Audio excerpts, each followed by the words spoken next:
Hello, today I'll be going over shoulder flexion and extension range of motion measurements.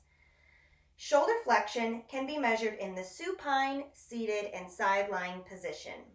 Notice how I'll have a folded towel under my partner's elbow. The normal values for shoulder flexion measure between 0 to 180.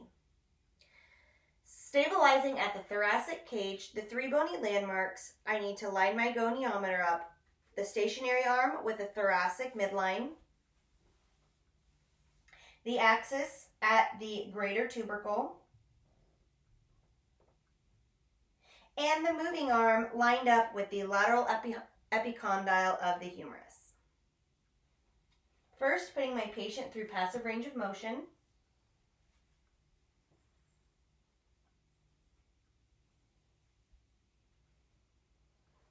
Then asking my partner to actively move their arm through shoulder flexion. Palpating for the greater tubercle, supporting at the thoracic cage. Axis is at the greater tubercle. Stationary arm lined up with the midline of the thorax. And the moving arm with the lateral epicondyle of the humerus. My patient measures at 176 degrees. Moving my patient's arm back down to the side, removing the folded towel and asking them to turn onto their stomach into the prone position for shoulder extension. This measurement can be taken in prone, with the patient's face in a face cradle, or down and turned to the side. This position can also be measured in seated and side lying. Normal values for shoulder extension are 0 to 60 degrees.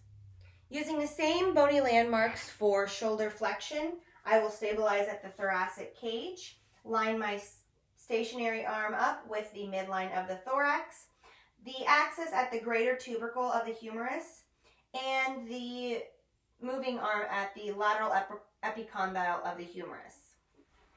Putting my patient in a little bit of flexion, I can ask them to extend their arm.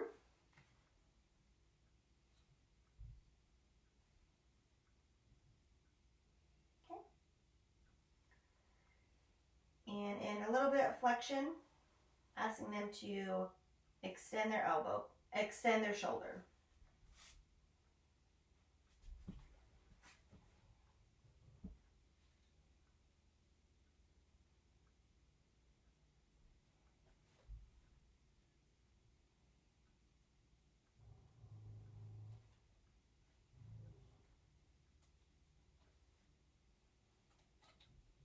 Stationary arm with the midline of the thorax.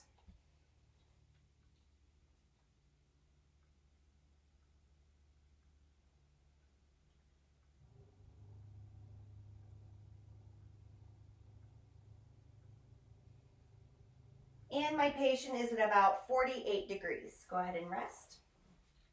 Thank you.